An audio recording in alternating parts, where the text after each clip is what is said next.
Hey Cameron, how you doing? It's Saturday. I know you're looking forward to pancakes that I got you, often on weekends when you were here, but no pancakes at college. So tell you what I'm going to do. I'm going to show you how to make them yourself. And they're really easy, not something that's difficult to do. You don't really need to have a lot of ingredients. So check it out. So here are our ingredients. We have 1 cup of all-purpose flour. We've got 2 tablespoons of sugar. We have half a teaspoon of baking soda and 1 teaspoon of baking powder. And then we got about a half a teaspoon of salt.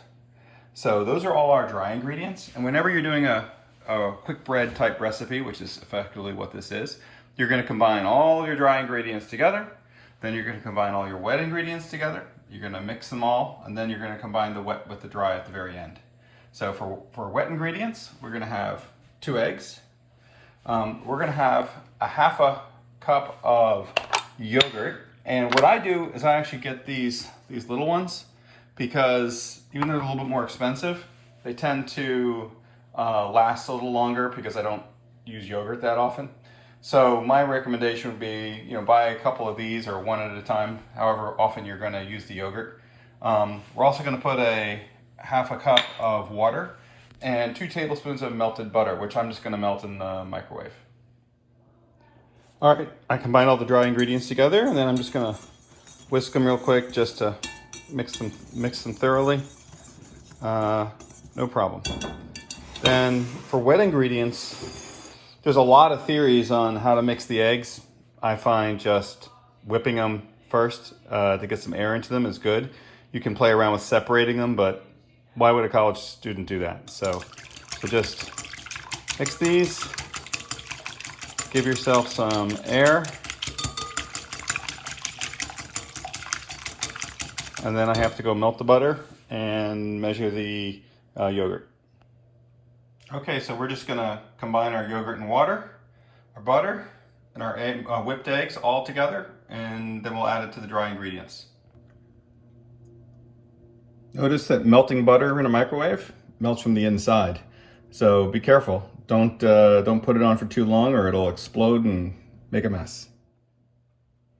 All right, so there you go. There's our egg mixture, and we're just gonna dump that in. Nothing special, just dump, and we'll scrape that out when I get an extra hand and mix.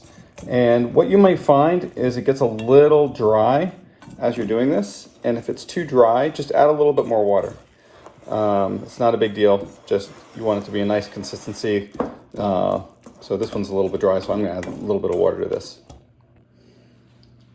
And this is what it's going to look like after you've mixed it all together. Pretty much that consistency, pretty smooth. It can have a few lumps in it, it really doesn't matter. And now we're going to basically prep our pan. So really straightforward. I'm going to use a larger ceramic non-stick pan. I may try my little one just to see how it goes, if you remember from my other video. But what we're going to do is just going to heat this up to medium heat. We're going to spread some butter on it to get it started, and that's what we'll do next. Let's see if we can find out where the cat is while we're waiting for the pan to heat up. Oh, there he is. He looks very tired. He wasn't tired this morning at 4 in the morning when he came and woke me up though. Okay, so I'm going to put a little bit of butter on the pan. I just take the butter and just scrape it on the pan like that, just a little bit, just to get it coated a bit, and then let it heat up. Don't burn the butter though.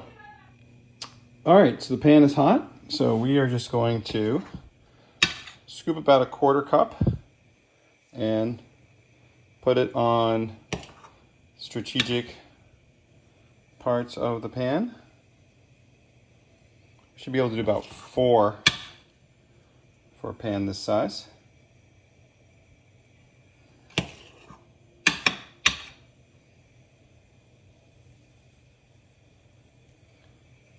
And then I'll show you what it looks like when they're ready to flip. Okay, so you can start seeing it's getting a little bit better. They're not quite ready yet, but do you see the bubbles starting to come up? So those bubbles are good. When the bubbles get dry, you've left it on too long. So if you see a bubble pop and then see how that one just popped and closed over again, that's good. When they pop and they basically just stay there, then you've gone too far. You may or may not see some browning around the edges. So sometimes this is just playing it a little bit by ear. Okay, so we see how we have more bubbles now. It hasn't quite browned yet, but I am going to just try one and see how it looks.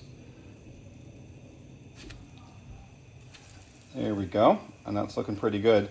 This is what they're going to look like when you fry them on a little bit of layer of butter. You're going to get that sort of crispy look to it.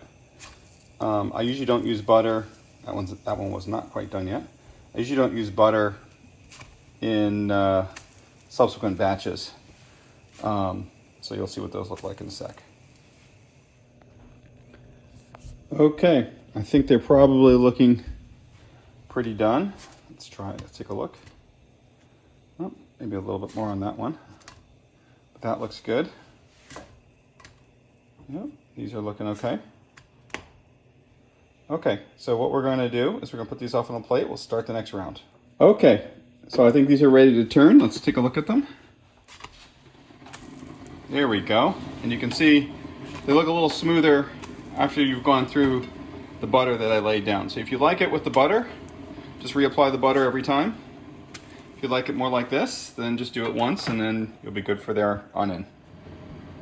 All right, and that is it. And we got our pancakes. That's what they look like on the other side.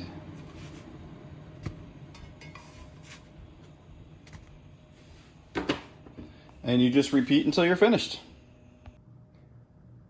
All right, Cameron, there you go. Here's your Saturday morning pancakes. And always remember, call your mother.